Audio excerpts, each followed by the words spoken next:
Hello ವೀಕ್ಷಕರೇ, ಬದರಂಗಿ ಕನ್ನಡ ಚಾನಲ್ಗೆ ಸ್ವಾಗತ ಸುಸ್ವಾಗತ. ವೀಕ್ಷಕರೇ, ಹಿಂದಿನ ಕಲಿಯುಗದಲ್ಲಿ ಮನುಷ್ಯನಿಗೆ ಅಂಟಿಕೊಂಡಿರುವ ಅತಿ ದೊಡ್ಡ ರೋಗವೆಂದರೆ ಅದು ಹಣದ ದುರಾಸೆ ಮತ್ತು ಅಧಿಕಾರದ ಅಹಂಕಾರ. ಕಷ್ಟಪಡದೆ ಬೇರೆಯವರ ಆಸ್ತಿಯನ್ನು ದೋಚಿಕೊಂಡು ಒಂದೇ ರಾತ್ರಿಯಲ್ಲಿ ಶ್ರೀಮಂತನಾಗಬೇಕೆಂಬ ಆಲೋಚನೆ ಮನುಷ್ಯನನ್ನು ಎಂತಹ ನೀಚ ಮಟ್ಟಕ್ಕೆ ಕೊಂಡೊಯ್ಯುತ್ತದೆ ಎಂದರೆ ಆತ ಸಾಕ್ಷಾತ್ ದೇವರನ್ನೇ ಎದುರು ಹಾಕಿಕೊಳ್ಳಲು ಹೆದರುವುದಿಲ್ಲ. ಮಂತ್ರಾಲಯದ ಪರಮ ಪವಿತ್ರ ಮಠಕ್ಕೆ ಕಳ್ಳತನ ಮಾಡಲು ಬಂದ ಒಬ್ಬ ಅಜ್ಞಾನಿ ಕಳ್ಳನಿಗೆ ಮುಂದೆ ಏನಾಯಿತು ಗೊತ್ತಾ? ನಂಬಿ ಬಂದ ಭಕ್ತರ ಪಾಲಿನ ಕಾಮಧೇನು ಸಾಕ್ಷಾತ್ ಶ್ರೀ ರಾಘವೇಂದ್ರ ಸ್ವಾಮಿಗಳ ಸಜೀವ ಬೃಂದಾವನದ ಮುಂದೆ ನಡೆದ ಆ ಘಟನೆಯನ್ನು ಕೇಳಿದರೆ ನಿಮ್ಮ ಮೈ ಜುಂಬೆನ್ನುತ್ತದೆ. ನಾವು ಮಾಡುವ ಪ್ರತಿಯೊಂದು ಕೆಲಸವನ್ನು ಮತ್ತು ನಮ್ಮ ಮನಸ್ಸಿನ ಆಳದಲ್ಲಿರುವ ಆಲೋಚನೆಗಳನ್ನು ದೇವರು ಗಮನಿಸುತ್ತಿರುತ್ತಾನೆ ಎಂಬುದಕ್ಕೆ ಈ ರೋಮಾಂಚಕ ಕಥೆಯೇ ಸಾಕ್ಷಿ. ದೇವರ ಅಸ್ತಿತ್ವವನ್ನು ಪ್ರಶ್ನಿಸುವ ನಾಸ್ತಿಕರಿಗೂ ಬೆವರು ತರಿಸುವಂತಹ ಸತ್ಯ ಘಟನೆ ಇದು. ಕೇವಲ ಹಣದ ಆಸೆಗಾಗಿ ಗರ್ಭಗುಡಿಯನ್ನೇ ದೋಚಲು ಬಂದ ಕಳ್ಳನನ್ನು ರಾಘವೇಂದ್ರ ಸ್ವಾಮಿಗಳು ಮೊದಲು ಹೇಗೆ ಶಿಕ್ಷಿಸಿದರು, ನಂತರ ಆತ ಪಶ್ಚಾತ್ತಾಪದಿಂದ ಕಣ್ಣೀರು ಹಾಕಿದಾಗ ರಾಯರು ಎತ್ತ ತಾಯಿಯಂತೆ ಆತನನ್ನು ಕ್ಷಮಿಸಿ ಹೇಗೆ ಬದಲಾಯಿಸಿದರು ಎಂಬ ಅದ್ಭುತ ಕಥೆಯನ್ನು ನಾವು ಇಂದು ನೋಡೋಣ. ದಯವಿಟ್ಟು ಈ ದೈವಿಕ ವಿಡಿಯೋವನ್ನು ಎಲ್ಲೂ ಸ್ಕಿಪ್ ಮಾಡದೆ ಭಕ್ತಿಯಿಂದ ರಾಯರ ನಾಮಸ್ಮರಣೆ ಮಾಡುತ್ತಾ ಕೊನೆಯವರೆಗೂ ನೋಡಿ. ಆದರೆ ಅದಕ್ಕೂ ಮೊದಲು ನನ್ನದೊಂದು ಸಣ್ಣ ವಿನಂತಿ, ದಯವಿಟ್ಟು ವಿಡಿಯೋನ ಲೈಕ್ ಮಾಡಿ ಮತ್ತು ಕಮೆಂಟ್ನಲ್ಲಿ ಓಂ ಶ್ರೀ ರಾಘವೇಂದ್ರಾಯ ನಮಃ ಅಥವಾ ನಿಮಗೆ ಇಷ್ಟವಾದ ದೇವರನ ಹೆಸರನ್ನು ಬರೆದು ದೇವರಿಗೆ ನಿಮ್ಮ ಕೃತಜ್ಞತೆಯನ್ನು ಹೇಳಿ. ಈಗ ಕತೆಗೆ ಬರೋಣ. ಪುಣ್ಯ ನದಿ ತುಂಗಭದ್ರೆಯ ತೀರದಲ್ಲಿರುವ ಮಂತ್ರಾಲಯ ಕೇವಲ ಒಂದು ಪ್ರದೇಶವಲ್ಲ, ಅದು ಈ ಭೂಮಿಯ ಮೇಲಿನ ಒಂದು ಪರಮ ಪವಿತ್ರವಾದ ಪುಣ್ಯಕ್ಷೇತ್ರ. ಅಲ್ಲಿಗೆ ಬರುವ ಕೋಟ್ಯಾಂತರ ಭಕ್ತರ ಕಷ್ಟಗಳನ್ನು, ತಡೆಯಲಾಗದ ಕಣ್ಣೀರನ್ನು ಮತ್ತು ತಲೆಮಾರುಗಳಿಂದ ಕಾಡುತ್ತಿರುವ ಬಡತನವನ್ನು ರಾಯರು ತಮ್ಮ ದಿವ್ಯ ದೃಷ್ಟಿಯಿಂದಲೇ ದೂರ ಮಾಡುತ್ತಾರೆ. ಅಷ್ಟೇ ಅಲ್ಲದೆ ಪ್ರಪಂಚದ ಯಾವುದೇ ವೈದ್ಯರಿಂದ ಗುಣಪಡಿಸಲಾಗದ ಕಾಯಿಲೆಗಳನ್ನು ಗುಣಪಡಿಸಿ ಬೇಡಿದ ವರಗಳನ್ನು ಕರುಣಿಸುತ್ತಾರೆ ಎಂಬುದು ಜಗತ್ತಿಗೆ ತಿಳಿದಿರುವ ನಿಜವಾದ ಸತ್ಯ. ರಾಯರ ದರ್ಶನಕ್ಕೆ ಬರುವ ರಾಜ ಮಹಾರಾಜರು, ಜಮೀನುದಾರರು, ಶ್ರೀಮಂತರು ಹಾಗೂ ನಾಡಿನ ವಿವಿಧ ಪ್ರದೇಶಗಳಿಂದ ಬರುವ ಸಾಮಾನ್ಯ ಭಕ್ತರು ತಮ್ಮ ಭಕ್ತಿಯ ಕಾಣಿಕೆಯಾಗಿ ತಾವು ಹರಕೆ ಹೊತ್ತಂತೆ ಅಪಾರವಾದ ಚಿನ್ನ, ಬೆಳ್ಳಿ, ವಜ್ರ, ವೈಡೂರ್ಯಗಳನ್ನು, ಬೆಲೆ ಬಾಳುವ ಆಭರಣಗಳನ್ನು, ರೇಷ್ಮೆ ವಸ್ತ್ರಗಳನ್ನು ಮಠಕ್ಕೆ ತಂದು ಅತ್ಯಂತ ಶ್ರದ್ಧೆಯಿಂದ ಅರ್ಪಿಸುತ್ತಿದ್ದರು. ಬೃಂದಾವನದ ಮುಂದೆ ಸದಾಕಾಲ ಭಕ್ತಿಯಿಂದ ಬೆಳಗುವ ನೂರಾರು ಬೆಳ್ಳಿಯ ದೀಪಗಳು, ರಾಯರ ಉತ್ಸವಕ್ಕೆ ಮತ್ತು ಮೆರವಣಿಗೆಗೆ ಬಳಸುವ ಭಾರೀ ಗಾತ್ರದ ಬೆಳ್ಳಿಯ ಹಾಗೂ ಚಿನ್ನದ ರಥಗಳು ಮಠದ ದೈವಿಕ ಕಳೆಯನ್ನು ಹೆಚ್ಚಿಸುತ್ತಿದ್ದವು. ನೈವೇದ್ಯಕ್ಕೆ ಬಳಸುವ ಬಂಗಾರದ ಪೂಜಾ ಸಾಮಗ್ರಿಗಳು ಮಠದ ವೈಭವವನ್ನು 1000 ಪಟ್ಟು ಜಾಸ್ತಿ ಮಾಡುತ್ತಿದ್ದವು. ಇದೆಲ್ಲವೂ ಭಕ್ತರು ರಾಯರ ಮೇಲೆ ಇಟ್ಟಿದ್ದ ನಿಸ್ವಾರ್ಥ ಪ್ರೀತಿ ಮತ್ತು ಕಲ್ಮಶವಿಲ್ಲದ ಭಕ್ತಿಯ ಗುರುತಾಗಿತ್ತು. ಆದರೆ ಕಲಿಯುಗದ ಕೆಟ್ಟ ಆಲೋಚನೆಗಳಿಗೆ ಮತ್ತು ಹಣದ ಅಹಂಕಾರಕ್ಕೆ ಸಂಪೂರ್ಣವಾಗಿ ಬಲಿಯಾಗಿದ್ದ ಆ ನೀಚ ಕಳ್ಳನಿಗೆ ಈ ಭಕ್ತಿ ಅಥವಾ ಶ್ರದ್ಧೆಯ ಬೆಲೆ ಗೊತ್ತಿರಲಿಲ್ಲ. ಅವನಿಗೆ ದೇವರ ಮೇಲಿನ ನಂಬಿಕೆ, ಪುಣ್ಯ ಪಾಪ ಅಥವಾ ಧರ್ಮ ಕರ್ಮಗಳ ಬಗ್ಗೆ ಕನಿಷ್ಠ ಇಷ್ಟ ಅರಿವು ಇರಲಿಲ್ಲ. ಅವನಿಗೆ ಕೇವಲ ಹಣದ ದುರಾಸೆ ಮತ್ತು ಕಷ್ಟಪಡದೆ ರಾತ್ರೋರಾತ್ರಿ ಶ್ರೀಮಂತನಾಗಬೇಕು ಎಂಬ ಕುರುಡು ಆಸೆ ಮಾತ್ರ ಇತ್ತು. ದುಡಿದು ಬದುಕುವ ಬದಲು ಬೇರೆಯವರ ಆಸ್ತಿಯನ್ನು ಕಸಿದುಕೊಳ್ಳುವ ಮತ್ತು ದೇವರಿಗೆ ಸೇರಿದ ವಸ್ತುಗಳನ್ನು ಕದಿಯುವ ನೀಚ ಬುದ್ಧಿ ಅವನದ ಆಗಿತ್ತು. ಆತ ಈಗಾಗಲೇ ಹಲವು ಊರುಗಳಲ್ಲಿ ಕಳ್ಳತನ ಮಾಡಿ ರಾಜಭಟ್ಟರಿಗೆ ಸಿಕ್ಕಿ ಬೀಳದೆ ತಪ್ಪಿಸಿಕೊಂಡು ಬಂದಿದ್ದ ಬಹುದೊಡ್ಡ ಕಳ್ಳ. ಎಂತಹ ಭಾರೀ ಬೀಗವನ್ನಾದರೂ ಮುರಿಯುವ ಎತ್ತರದ ಗೋಡೆ ಹಾರುವ ಮತ್ತು ಕಾವಲುಗಾರರ ಗಮನ ತಪ್ಪಿಸುವ ಕಲೆ ಅವನಿಗೆ ಚೆನ್ನಾಗಿ ಗೊತ್ತಿತ್ತು. ಆದರೆ ಈ ಬಾರಿ ಅವನ ಕಣ್ಣು ಬಿದ್ದಿದ್ದು ಸಾಮಾನ್ಯರ ಮನೆಯ ಮೇಲಲ್ಲ, ಸಾಕ್ಷಾತ್ ಜಗತ್ತನ್ನೇ ಕಾಯುವ ರಾಯರ ಮಠದ ಮೇಲೆ.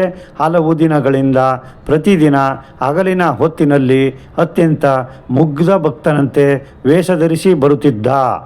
ಯಾರಿಗೂ ಅನುಮಾನ ಬರದಂತೆ ಹಣೆಗೆ ದೊಡ್ಡದಾಗಿ ಗಂಧ ಹಚ್ಚಿಕೊಂಡು ಕೈಯಲ್ಲಿ ಹೂವಿನ ಹಾರ ಹಿಡಿದುಕೊಂಡು ಮಠದೊಳಗೆ ಬರುತ್ತಿದ್ದ ಆ ಕಳ್ಳ ರಾಯರ ಬೃಂದಾವನದ ಮುಂದಿದ್ದ ಅಪಾರವಾದ ಬೆಳ್ಳಿ ಮತ್ತು ಬಂಗಾರದ ಸಂಪತ್ತನ್ನು ಹದ್ದಿನ ಕಣ್ಣಿನಿಂದ ಗಮನಿಸುತ್ತಿದ್ದನು.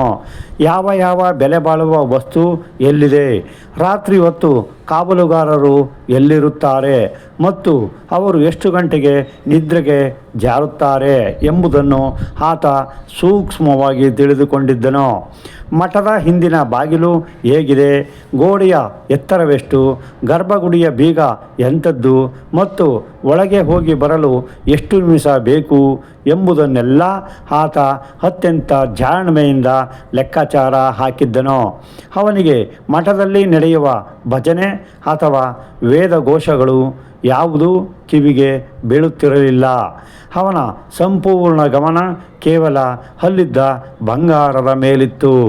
ಬೃಂದಾವನದ ಮುಂದಿದ್ದ ಅತ್ಯಂತ ಸುಂದರವಾದ ಮತ್ತು ಭಾರೀ ತೂಕದ ಬೆಳ್ಳಿಯ ರಥ, ಸೊಗಸಾಗಿ ಕೆತ್ತಿದ್ದ ಚಿನ್ನದ ಆರತಿ ತಟ್ಟೆಗಳು ಮತ್ತು ಬೆಳ್ಳಿಯ ದೀಪದ ಕಂಬಗಳ ಅವನ ಗಮನವನ್ನು ಸಂಪೂರ್ಣವಾಗಿ ಸೆಳೆಯುತ್ತಿದ್ದವು. ರಾಯರ ಉತ್ಸವ ಮೂರ್ತಿಯನ್ನು ಅಲಂಕರಿಸುವ ವಜ್ರದ ಕಿರೀಟಗಳು, ನವರತ್ನಗಳ ಮುತ್ತಿನ ಹಾರಗಳು ಮತ್ತು ಹುಂಡಿಯಲ್ಲಿದ್ದ ಸಾವಿರಾರು ಬಂಗಾರದ ನಾಣ್ಯಗಳನ್ನು ನೋಡಿ ಅವನ ಕೆಟ್ಟ ಬುದ್ಧಿ ಕಲಿಂಗ ಸರ್ಪದಂತೆ ಎಡೆಬಿಚ್ಚಿ ಆಡುತ್ತಿತ್ತು. ಈ ಅಪಾರ ಸಂಪತ್ತನ್ನು ಒಬ್ಬನೇ ದೋಚಿದರೆ ತನ್ನ ಇಡೀ ಜೀವನವನ್ನು ಅರಮನೆಯಲ್ಲಿ ರಾಜನಂತೆ ಕಳೆಯಬಹುದು ಎಂದು ಆತ ಸಂಚು ಮಾಡಿದ್ದನು. ತನ್ನ 7 ತಲೆಮಾರುಗಳವರೆಗೂ ಯಾವುದೇ ಕೆಲಸ ಮಾಡದೆ ಕೂತು ತಿನ್ನಬಹುದು, ಸಾವಿರಾರು ಕೆಲಸಗಾರರ ಮಧ್ಯೆ ದೊಡ್ಡ ಮನುಷ್ಯನಾಗಿ ಮೆರೆಯಬಹುದು ಎಂದು ಆತ ಹಗಲುಗನಸು ಕಂಡಿದ್ದನು. ಅವನ ಕಣ್ಣಿಗೆ ಅಲ್ಲಿ ಸಾಕ್ಷಾತ್ ದೇವರು ಇದ್ದಾನಲ್ಲ. ಆತನ ದಿವ್ಯ ದೃಷ್ಟಿಗೆ ಜಗತ್ತಿನ ಪ್ರತಿಯೊಂದು ವಿಷಯ ತಿಳಿಯುತ್ತದೆ. ಅವನ ಅನುಮತಿ ಇಲ್ಲದೆ ಗಾಳಿಯೂ ಬೀಸುವುದಿಲ್ಲ ಎಂಬ ಸ್ವಲ್ಪವೂ ಭಯವಿರಲಿಲ್ಲ. ಬದಲಿಗೆ ಅಲ್ಲಿದ್ದ ಬಂಗಾರದ ಮತ್ತು ಬೆಳ್ಳಿಯ ಕಣ್ಣು ಸೆಳೆಯುವ ಒಳಪೆ ಅವನಿಗೆ ದೊಡ್ಡದಾಗಿ ಕಂಡಿತ್ತು.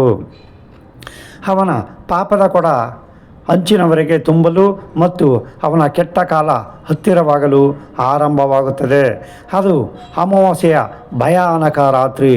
ಆ ದಿನ ಆಕಾಶದಲ್ಲಿ ಮಿನುಗಲು ಒಂದು ಸಣ್ಣ ನಕ್ಷತ್ರವೂ ಕಾಣುತ್ತಿರಲಿಲ್ಲ. ಚಂದ್ರನ ಸುಳಿವೇ ಇರಲಿಲ್ಲ. ದಟ್ಟವಾದ ಕಪ್ಪು ಕಾರ್ಮೋಡಗಳು ಕವಿದಿದ್ದವು. ಇಡೀ ಊರೇ ಕತ್ತಲೆಯಲ್ಲಿ ಮುಳುಗಿತ್ತು.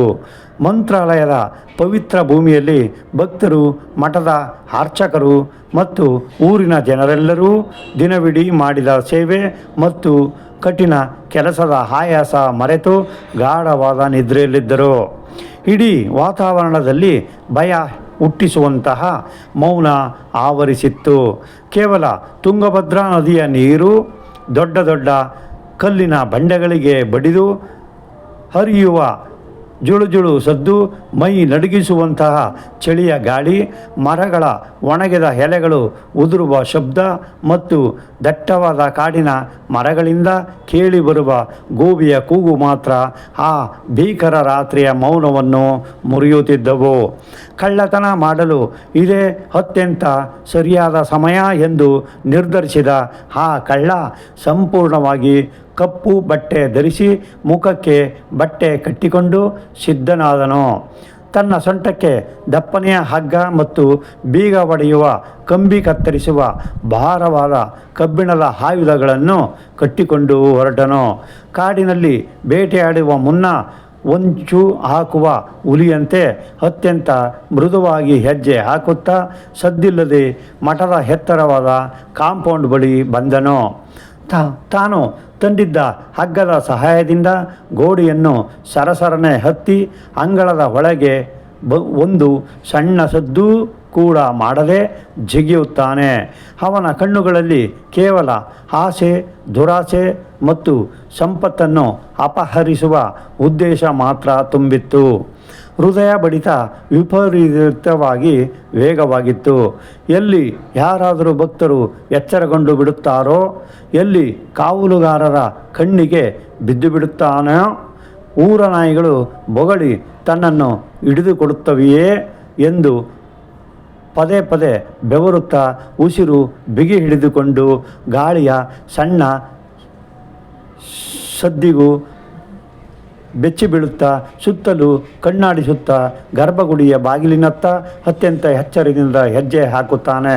ತನ್ನಲ್ಲಿದ್ದ ಕಬ್ಬಿಣದ ಆಯುಧಗಳನ್ನು ಬಳಸಿ ಅತ್ಯಂತ ಜಾಣ್ಮೆಯಿಂದ ಗರ್ಭಗುಡಿಯ ಭಾರೀ ಕದವನ್ನು, ಅದರ ದೊಡ್ಡ ಬೀಗವನ್ನು ಯಾವುದೇ ಲೋಹದ ಸದ್ದಿಲ್ಲದಂತೆ ಕತ್ತರಿಸಿ ತೆರೆದನು. ಗರ್ಭಗುಡಿಯ ಒಳಗೆ ಪ್ರವೇಶಿಸುತ್ತಿದ್ದಂತೆ ಅಲ್ಲಿ ಹಗಲು ರಾತ್ರಿ ಎನ್ನದೆ, ಮಳೆ ಚಳಿ ಎನ್ನದೆ ಬೃಂದಾವನದ ಮುಂದೆ ಸದಾಕಾಲ ಬೆಳಗುತ್ತಿದ್ದ ನಂದಿದೀಪದ ಮಂದವಾದ ಅತ್ಯಂತ ದೈವಿಕವಾದ ಮತ್ತು ಬೆಳ್ಳಿಯ ವಸ್ತುಗಳು ಕಣ್ಣು ಕುಕ್ಕುವಂತೆ ಹೊಳೆಯುತ್ತಿರುವುದು ಅವನ ಕಣ್ಣಿಗೆ ಸ್ಪಷ್ಟವಾಗಿ ಕಾಣಿಸುತ್ತದೆ. ಇಡೀ ಗರ್ಭಗುಡಿಯಲ್ಲಿ ಭಕ್ತರು ಅರ್ಪಿಸುತ್ತಿದ್ದ ಪಚ್ಚ ಕರ್ಪೂರ, ಶ್ರೀಗಂಧ, ತುಳಸಿ ಮತ್ತು ನಾನಾ ಬಗೆಯ ಹೂಗಳ ಸುಗಂಧ ಆವರಿಸಿತ್ತು. ಆ ವಾತಾವರಣವು ಎಂಥವರ ಮನಸ್ಸನ್ನು ಕ್ಷಣಾರ್ಧದಲ್ಲಿ ಶಾಂತಗೊಳಿಸುವಂತಿತ್ತು. ಆದರೆ ಆ ದೈವಿಕ ಕಳೆಯ ಮುಂದೆ ನಿಂತರೂ ಆತನ ಕಟುಕ ಮನುಷ್ಯ ಮಾತ್ರ ಸ್ವಲ್ಪ ಕರಗಲಿಲ್ಲ. ಅವನಿಗೆ ರಾಯರ ಬೃಂದಾವನದ ಕೇವಲ ಕಲ್ಲಿನ ಮೂರ್ತಿಯಂತೆ ಕಾಣಿಸುತ್ತದೆ ಹೊರತು ಅಲ್ಲಿರುವ ಜೀವಂತ ದೈವಿಕ ಶಕ್ತಿಯ, ಜಗತ್ತನ್ನೇ ಪಾಲಿಸುವ ಶಕ್ತಿಯ ಕನಿಷ್ಠ ಅರಿವಾಗುವುದಿಲ್ಲ. ಬದಲಾಗಿ ತನ್ನ ಬಹುದಿನಗಳ ಆಸೆ ಈಡೇರುವ ಸಮಯ ಹತ್ತಿರವಾಯಿತು. ಇನ್ನು ಕೆಲವೇ ಕ್ಷಣಗಳಲ್ಲಿ ತಾನು ಈ ಜಗತ್ತಿನ ಅತಿ ದೊಡ್ಡ ಶ್ರೀಮಂತನಾಗುತ್ತೇನೆ ಎಂದು ಅವನು ಮನಸ್ಸಿನಲ್ಲೇ ಸಂಭ್ರಮಿಸುತ್ತಾನೆ. ಸ್ವಲ್ಪವೂ ತಡ ಮಾಡದೆ ತನ್ನ ಬೆನ್ನಿಗೆ ಕಟ್ಟಿಕೊಂಡು ಬಂದಿದ್ದ ಅತ್ಯಂತ ದೊಡ್ಡದಾದ ಗಟ್ಟಿಮುಟ್ಟಾದ ಹಳೆಯ ಗೋಣಿಚೀಲವನ್ನು ಬಿಚ್ಚಿ ಗರ್ಭಗುಡಿಯ ನೆಲದ ಮೇಲೆ ಹರಡುತ್ತಾನೆ. ಅತ್ಯಂತ ವೇಗವಾಗಿ, ಆದರೆ ಯಾವುದೇ ಲೋಹದ ಶಬ್ದವಾಗದಂತೆ ಎಚ್ಚರ ವಹಿಸಿ ಬೃಂದಾವನದ ಮುಂದಿದ್ದ ಪ್ರತಿಯೊಂದು ಬೆಲೆ ಬಾಳುವ ವಸ್ತುವನ್ನು ತನ್ನ ಚೀಲಕ್ಕೆ ತುಂಬುತ್ತಾನೆ.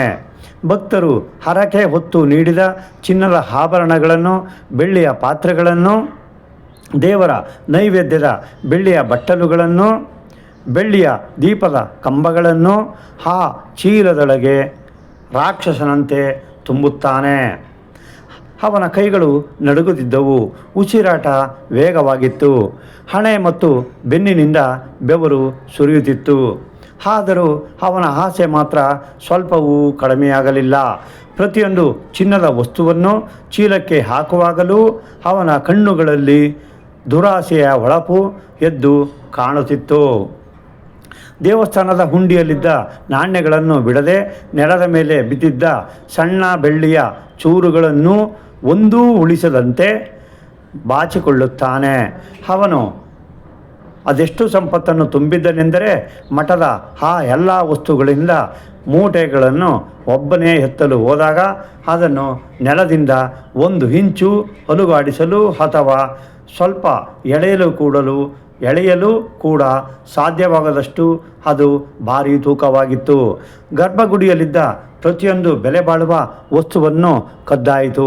ಇನ್ನು ಇಲ್ಲಿಂದ ಯಾವುದೇ ಸದ್ದಿಲ್ಲದೆ, ಯಾರ ಕಣ್ಣಿಗೂ ಬೀಳದೆ ತಪ್ಪಿಸಿಕೊಂಡು ಕತ್ತಲಿನಲ್ಲೇ ಕಾಡಿನ ಕಳ್ಳದಾರಿ ಹಿಡಿದು ತನ್ನ ಊರಿಗೆ ಓಡಿ ಹೋಗುವುದೇ ಬಾಕಿ. ಸ್ನೇಹಿತರೆ, ಈ ಕಥೆನ ಇಷ್ಟಿಗೆ ನಿಲ್ಲಿಸ್ತೀನಿ. ಈ ಕಥೆ ತುಂಬ ದೊಡ್ಡದಾದ್ರಿಂದ ಅಪ್ಲೋಡ್ ಮಾಡಲಿಕ್ಕೆ ಸಮಸ್ಯೆ ಆಗುತ್ತೆ. ಅದರಿಂದ ನಾಳೆ ಈ ವಿಡಿಯೋನ ಮುಂದುವರಿಸ್ತೇನೆ.